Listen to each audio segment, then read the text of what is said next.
Hi folks, Dave with DBS Tech Talk, and today I'm going to talk about my first love when it comes to planar magnetic headphones.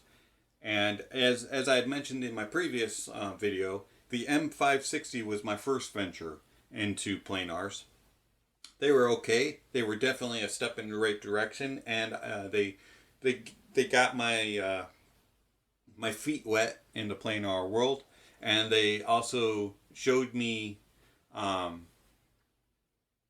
a nice leap from my previous lower end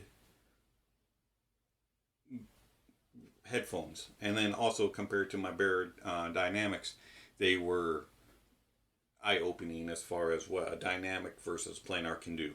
But I wanted something more, and so I went on, started researching, and looked at all the stuff. And of course, as the 560 was coming, as I had gotten the 560, the 1060 was not available yet, and then it got sold out. And so I ventured into the 560s and took that travel. While the M1060 started going into revise number 2, and so revise number 1 was going on sale online, and it also was people on eBay who were going to either get revisions to or move on were selling. So I found a pair of used on eBay for $180. And one of the stipulations when I was doing my search was I want them to be in stock form. I don't want them to have been modded before. I don't want the person to have touched them in that way. I want to do my own modifications. So I found a pair that hadn't been touched, had barely been used, only a couple hours, the gentleman said, and got them for $180. Shipped. Brought them in, and of course they come. The box from the gentleman who provided them was huge, and he had it padded greatly. I mean, he would have put Amazon to shame.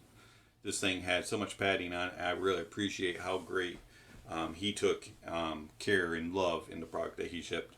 Comes in a massive, huge box. And okay, first of all, why Monoprice? Why? The M1060 is not a portable headphone whatsoever, so why give this massive, huge carrying case? I mean, this is ridiculous. Anyways, that's my rant. You open them up, and first thing you see is a beautiful set of headphones in there. Now, these have been modded, just so you know. I am not doing a review of the stock M1060. There are plenty of reviews online, both video and in writing, about the stock M1060. So if you're looking for a stock M1060 review, this isn't a review for you. This is a review and a thought of a modded M1060. So anyways, you pull them out of the box, and you're like, wow, those look nice. And then you put your hand right here, and you're like, holy cow, that's sharp. You could shave hair with that. And then you're like, man, the build quality, and then they do this number, and you're just like, what? Wow. Okay, how do I get my head? Okay. I mean, they swivel ridiculously crazy. You should be able to get an angle if you want it. Another thing that you notice is this stiffer than stiff, no padding whatsoever on it. This feels like a coat hanger. The wood's nice. And of course, I got the version 1. I didn't get version 2, so I have the MMXC connector. And the cable. Yeah, the cable's another sticker. Okay, so these are not portable headphones. Why Monoprice? Why give a 4-foot cable at the most? I mean, this thing's short. You can barely use it at your desk. Comes with a 90-degree, which is a nice part. It does have a braided. It's a nice cable. It's just way short. I mean, it's just stupid. And so plan on using an extension if you can't find other cables. So I did immediately go out and search for a cable. So let's get this out here. Stock pads, they're nice, they're big, they're thick. Of course, they are not removable, so you have to rip them apart in order to get them off, basically. And they are, of course, there's been a lot of critiques on them, especially the version 1s with the wood cracking. Have not had an issue with that. The M1060 was a poor choice, yes, but I haven't had an issue with the ports. Did have a problem with the stock cable. It, on the left side, you tried to connect it in and it would crackle. It doesn't seal correctly, so the connector just like wobbles around. With the replacement cable that I got, do not have that issue.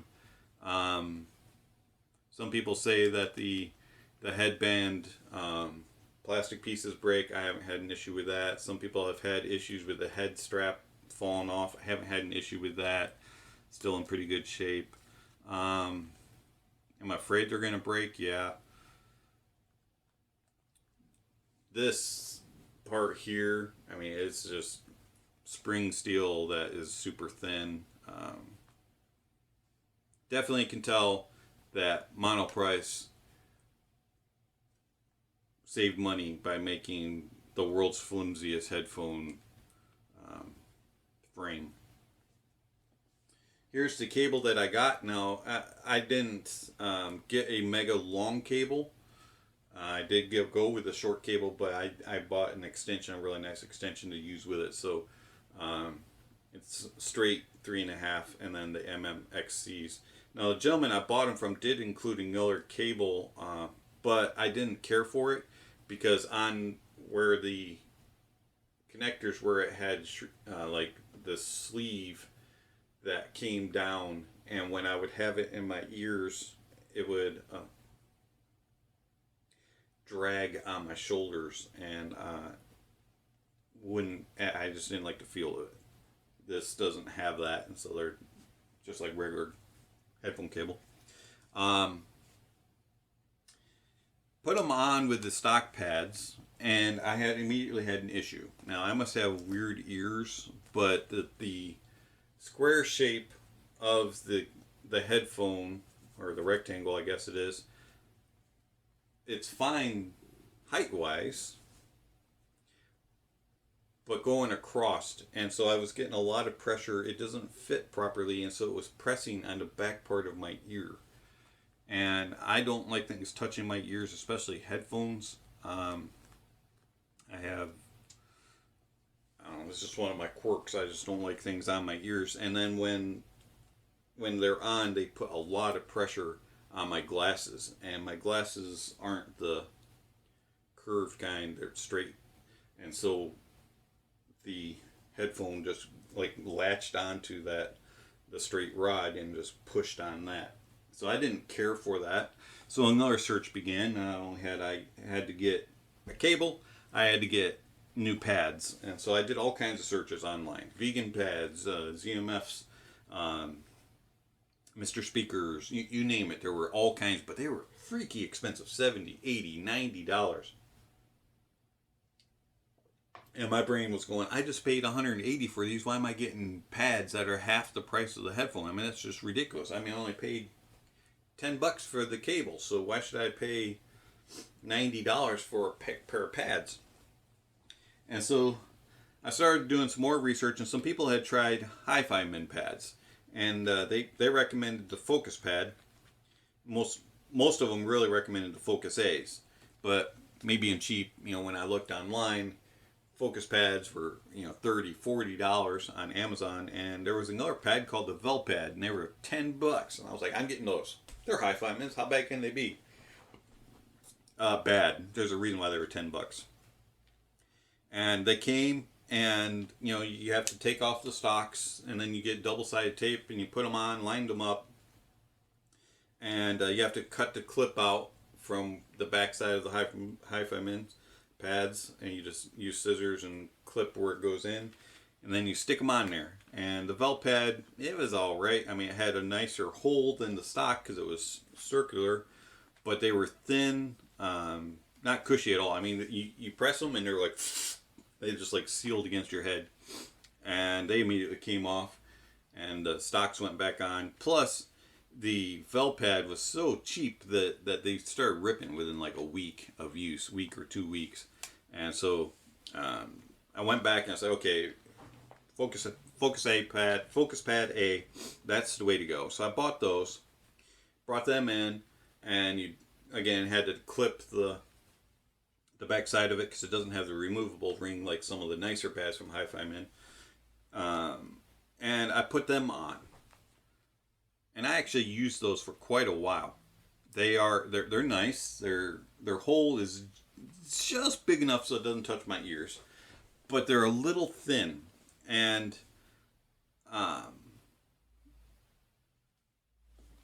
the cushion is decent. I mean, they're not like fantastically thick or anything like that. They kind of remind me of Dynamic stock pads. And then I wanted a little bit more clarity, and someone said remove the padding from the grill, behind the grills. And so I got a screwdriver and undid that, removed the padding, and I was like, okay, I have these off, I might as well flip them over because that thing is sharp. So I stuck the pad on, or the grill cover back on backwards, and now you can actually touch it without slicing your fingers off. And I put them back on, and it was a whole lot better. Way more open, a lot more airiness to the headphone. And so I listened to them for a long time with that sound. It was a very nice sound. I really liked the Focus A pad on them. But I wanted a little more comfort. They weren't exactly super mega comfy with those pads on. And so somebody recommended getting the Brainwaves XL pad. Picked them up, double-sided tape, put them back on. First thing I noticed was the holes are bigger compared to the Focus. They're thicker, even though they're not angled. Put them on, and you're just like, oh, pillows on my ears. Comfort was there. Put the sound on. A little added to the Soundstage. A little more impact on the bass, and the mids smoothed out just a tad. And I had my pair of headphones. But I didn't like my grill being exposed, or my driver being exposed. So when I had taken the original pad off, that little cover that's on the back of them, fabric cover, had come off after time. And so I took that and I just put it underneath the grill. And it protects it, gives it a little color so you don't have the exposed wires, and I think it gives it a little protection, and it doesn't really change the sound. They still sound mega open, just like you had removed the foam, because that foam was thick. And I really, really liked the sound that my M1060 had, and I was in love. Well, then I realized that the source I was using, which was only an LG V20, wasn't the best. And so I ventured on to Massdrop, did some research, and bought the topping D30 DAC and A30 amp. And that came, and when that matched up with my M1060, I was in heaven. These things shined, literally. It opened up the clarity on them, cleaned up the sound. Not saying that the V20 was a bad phone, not saying that the DAC and amp in it was bad, it just wasn't as powerful as the A30. And the DAC on the D30 is a very clean and clear sound, and it matches up extremely well with planars, in my opinion. At least this planar. Now let's get into the actual sound of my M1060 after the mods. We'll start with the bass as normal. The bass is well extended. It's not overly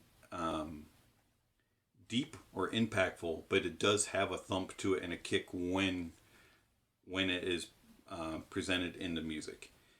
They are not going to shake your head off, but you can get in songs sometimes that feeling of the in your ears of the shaking and the vibration. Not the cleanest. They're detailed.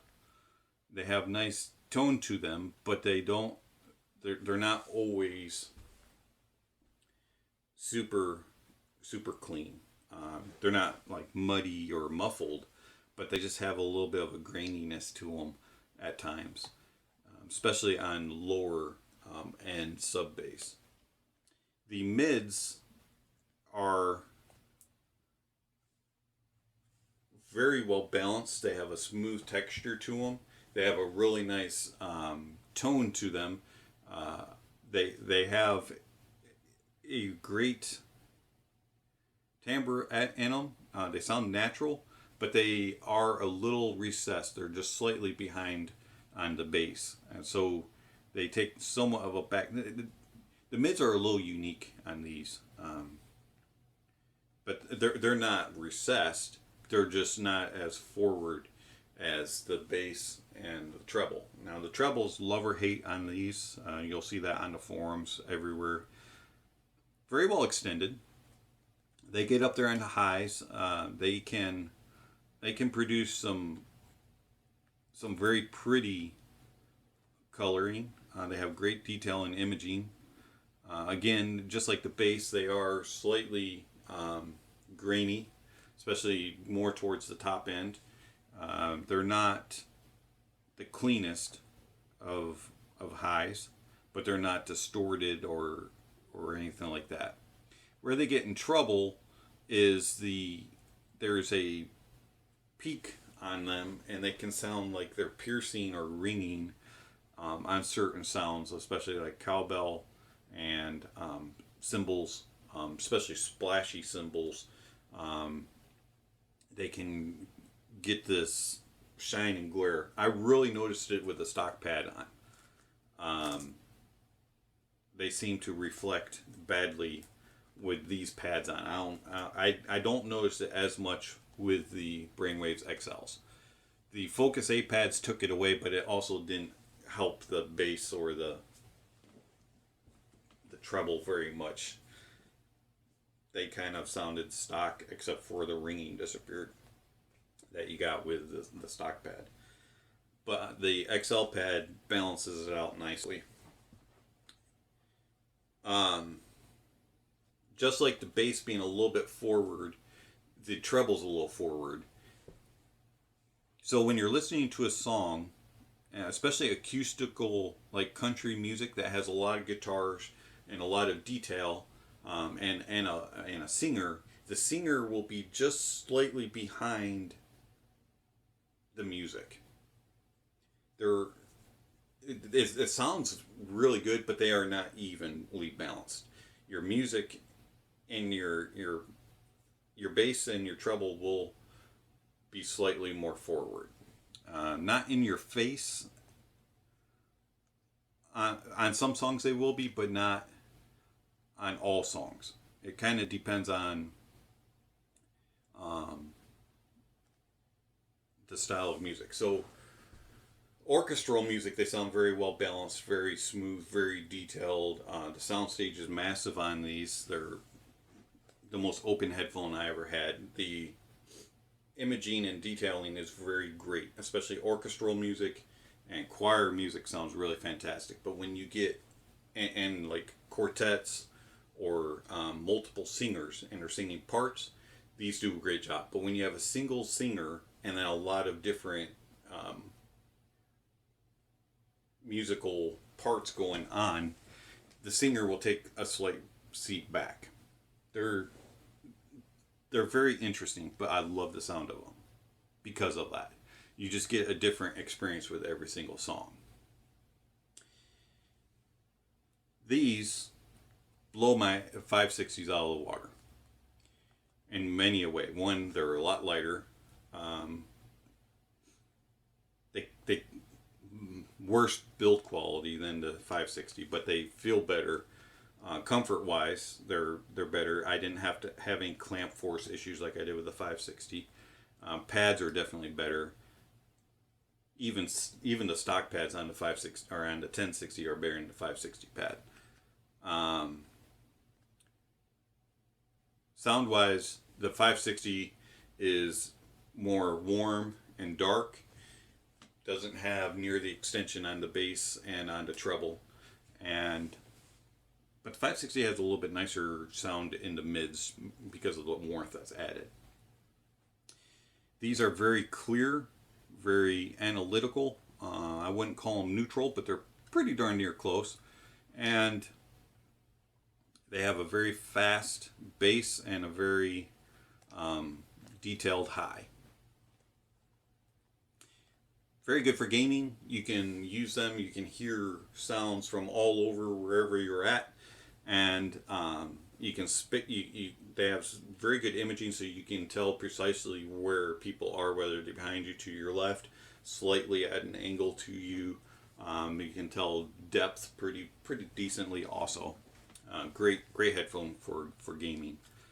And I actually feel like a competent gamer with these on, and I'm terrible at gaming, but I actually feel like I could do a little bit of damage with these on.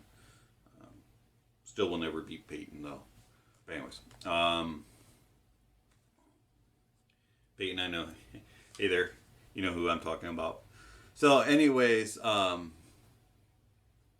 M1060s. I would say that these are a great first set of planars. You want to step into the world of planars, skip the 560, go with the 1060. You do have to love them a little bit. You do have to treat them kind of like as one of the reviewers says, an old French car. They are going to possibly fall apart. You're going to have to make repairs. You're going to have to mod them. But they are great sounding. Are they giant killers? I don't know. I have never listened to LCD2s. I have never listened to HE560s or HE600s, but I have listened to advanced alphas, and I wouldn't say that they kill my advanced alpha. So in my opinion, they're not a giant killer, but they are a good headphone, and I love them. They're my first love of planars, and they'll always have a special place in my heart. M1060. These are my thoughts and ramblings. Hopefully this helps you to make a decision about them, or just, either buy them or hate them based off of what I have to say. I'm not telling you to buy them, but I do recommend them. And I hope to catch you on the next video. This is Dave with DBS Tech Talk. See you next time.